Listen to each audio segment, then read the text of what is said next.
Bienvenue, nous avons parlé d'Alien 3 la dernière fois, maintenant nous allons parler d'Alien 4. C'est assez chronologique et assez logique, vous ne serez pas perdu et ça c'est bien. Alien 4 Résurrection est un film assez apprécié par certaines personnes, avec des arguments assez justifiables, notamment un scénario de Joss Whedon, parmi lequel nous pouvons bien sentir sa patte, notamment dans les dialogues et l'humour présent. Également une réalisation de Jean-Pierre Jeunet, qui est assez présent dans sa touche, notamment avec ce filtre un petit peu jaune et sale, et ses acteurs fétiches sont dedans. Personnellement, je le considère un petit peu comme une trahison, à moindre échelle par rapport à Prometheus, je pense, mais un petit peu dans le même style.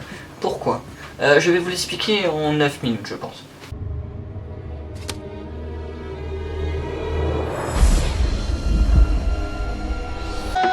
Le premier argument contre Alien 4 serait surtout la touche Whedon. J'adore Whedon.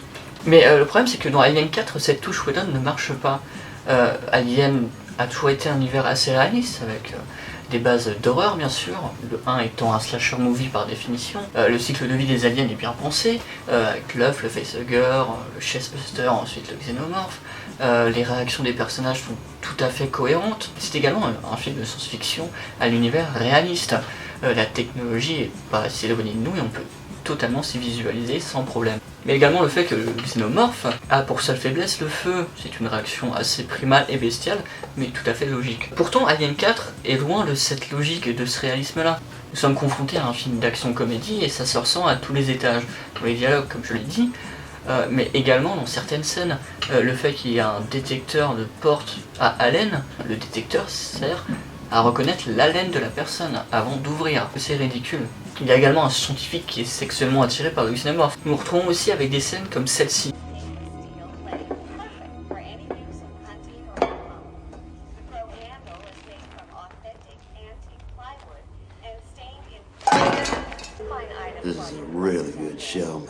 Qui en soi n'a rien à faire dans un alien.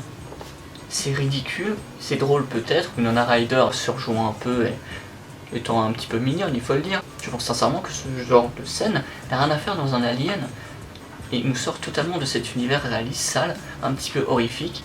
Et en soi, je ne rejette pas le fait que le film est plaisant dans le sens où c'est un film d'action-comédie. Ça se laisse regarder, c'est divertissant. J'aurais même aimé le film si ce n'était pas un film d'alien. Je veux dire, Joss Whedon dans la SF, c'est un atout majeur. Je comprends tout à fait l'argument qu'il faut prendre à contre-pied le spectateur. J'aime être pris à contre-pied, j'aime aller au cinéma et me dire « Ah, surprise, c'est cool ». Mais, il y a une différence entre prendre à contre-pied et prendre totalement à l'envers un univers. Pourtant, j'apprécie ce film dans ses thématiques. Par exemple, le personnage de Ripley, clone de la Ripley originelle, croisé avec l'ADN du xénomorphe, de la reine, qui elle-même d'ailleurs a de l'ADN humain, nous y reviendrons tout à l'heure, est très intéressant, car cela change totalement l'aspect de Ripley, notamment dans sa psychologie qui devient plus prédateur que proie, et c'est également un fil rouge pendant toute la saga. Dans Alien 1, nous nous retrouvons face à une femme effrayée, dans Alien 2 nous avons affaire à une femme forte et déterminée, dans Alien 3 nous avons affaire non plus à une proie mais à une porteuse. Ici, nous avons affaire à une prédatrice, et c'est très intéressant, notamment dans son comportement assez cynique et sarcastique, qui est d'ailleurs très drôle. Les punchlines de Ripley sont un petit peu assez cool d'ailleurs. Genre, qui je dois baiser pour sortir de ce vaisseau. Mais c'est un petit peu mal amené. En effet, nous avons ce côté prédatrice, mais nous avons surtout une Ripley qui peut casser des murs en métal avec ses mains, qui a du sang acide, peut ressentir des choses qui se passent dans la base, comme dans la scène où elle prévient Cole que les gens la recherchent, alors qu'il n'y a aucun indice sonore ou visuel qui indique cela. Nous avons donc une Ripley, je peux dire même super Ripley qui a des super pouvoirs, mais à part cela, c'est pas plus poussé que ça. Et c'est dommage. La maternité, comme je l'ai dit dans Alien 3, c'est une thématique sous-jacente d'Alien et qui est majeure dans la saga. Alien 4 pouvait d'ailleurs doubler tous les autres films sur cette thématique, notamment avec ce parallèle entre la reine et Ripley. La reine perdant sa capacité à pondre des œufs, ce n'est plus un cycle de vie insectoïde, mais un cycle de vie humanoïde. Et en soi, le film aurait pu faire très fort là-dessus, si il n'avait pas décidé de jeter ça dans les 10 dernières minutes du film. Et quand je parle des 10 dernières minutes du film, c'est genre, il nous reste 10 minutes, on va faire ça les gars. Alors qu'en fait, non, ça aurait pu être génial, mais non, c'est jeté comme ça. Par exemple, l'hybride, la naissance de l'hybride, est jetée dans les dernières minutes du film, pour créer un antagoniste final. Mais nous avons aucun indice avant de cela, et surtout, aucun attachement à l'hybride. Ce qui est dommage, parce que le film cherche justement à créer du pathos envers l'hybride, avec le fait qu'il a des regards un petit peu de chien battu. Nous avons donc un rapport mère enfant très intéressant, notamment avec Ripley qui a de la tendresse pour cet alien qui lui ressemble. Après tout, il est mi-humain, mi-alien, et elle est mi-humaine, mi-alien. Mais tout ceci arrive, comme je l'ai dit, à la fin du film. Il n'y a aucun indice, aucune exposition et surtout aucun pathos créé pour cette situation, ce qui est dommageable. Une thématique que j'ai adorée dans ce film-là, c'est la thématique de l'androïde face à l'humain. Dans Alien 1, c'est montré par rapport au comportement du médecin, notamment avec le fait qu'il collectionne les images pornographiques et érotiques, signifiant qu'il désire avoir du désir justement, avoir une sexualité. La scène, quand il essaye de tuer justement Ripley avec le magazine dans la bouche, peut être totalement vue d'une manière phallique ou freudienne, par une fellation forcée sur une femme qu'il essaye de dominer, renvoyant donc à son désir inassouvi de sexualité mais aussi de condition humaine. Dans le 2, Bishop est beaucoup plus empathique, notamment avec Ripley en lui disant qu'il ne ferait jamais de mal à un être humain, rigolant même sur le fait que dans Alien 1, l'androïde était buggé. Et dans Alien 4, on retrouve totalement dans cette veine d'empathie. En effet, Cole, le personnage joué par Winona Ryder, est une création des androïdes eux-mêmes. C'est un androïde créé par des androïdes. Et étonnamment, c'est elle qui possède le plus d'humanité dans tout ce film. Bien sûr, Ripley est une prédatrice xénomorphe, mais les êtres humains dans le film n'ont aucune humanité.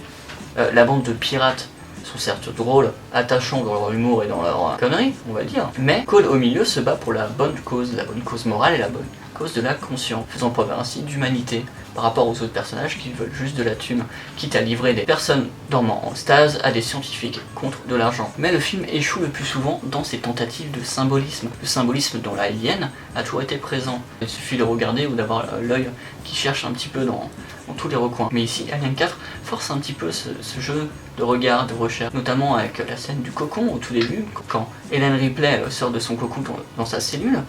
Nous avons donc affaire à une nouvelle naissance, une nouvelle vie bien sûr, et le cocon renvoyant à l'aspect insectoïde de l'alien, mais je trouve ça beaucoup trop forcé pour être plaisant. J'aime beaucoup les films populaires, Starship Troopers par exemple, et un film d'action, un petit peu comédie, qui a pourtant un sous-texte très intelligent et qui ne saute pas à l'œil. Et je pense que c'est le plus intéressant dans un film, il ne faut pas que ça saute à l'œil. Comme ça on peut s'amuser à chercher et à comprendre et à dire « Oh putain, mais c'est bien !» Toujours avec l'accent du sud, bien sûr. Il y a également le symbolisme quand Cole, dans la chapelle, se branche directement à Dieu, et se prend pour Dieu d'ailleurs, parce que sa voix résonne dans toute la base. C'est très forcé, un petit peu maladroit, mais intéressant bien sûr. En conclusion, Alien 4 n'est pas si mauvais que je tenais à le dire, bien sûr. C'était un petit troll de ma part, et je voulais vous faire réagir dans les commentaires. Il n'est pas dans la même veine de Prometheus. Prometheus de Ridley Scott se promettait être une œuvre majestueuse et magistrale, expliquant tout l'univers d'Alien, ce qui en soi est un défaut en soi, car l'univers d'Alien est intelligible et intelligent parce qu'il n'est pas expliqué. Le défaut d'Alien 4 est le fait que ce soit un film d'action-comédie avec des scènes totalement ridicules qui nous sortent totalement de l'univers d'Alien. Comme je vous l'ai dit, la scène des grandes box, des détecteurs à haleine, le personnage du général qui est complètement caricatural, ou encore cette scène-là. Bouh! Funny, man. Nous sommes donc en face de thématiques très intéressantes, mal amenées, peu approfondies, car avec rapidité. Et c'est dommage. Tant j'aime Joss Whedon et Jean-Pierre Jeunet, et surtout l'univers d'Alien. Merci, c'est tout pour cette vidéo, et si vous voulez commenter et un petit peu débattre avec moi ou avec tout le monde dans les commentaires, faites donc, c'est très intéressant et j'avoue que j'adore débattre. Et danser! Vous pouvez également vous abonner ou me suivre sur Twitter ou sur ma page Facebook. A bientôt pour de nouvelles aventures SF avec votre hôte super charismatique. Bisous.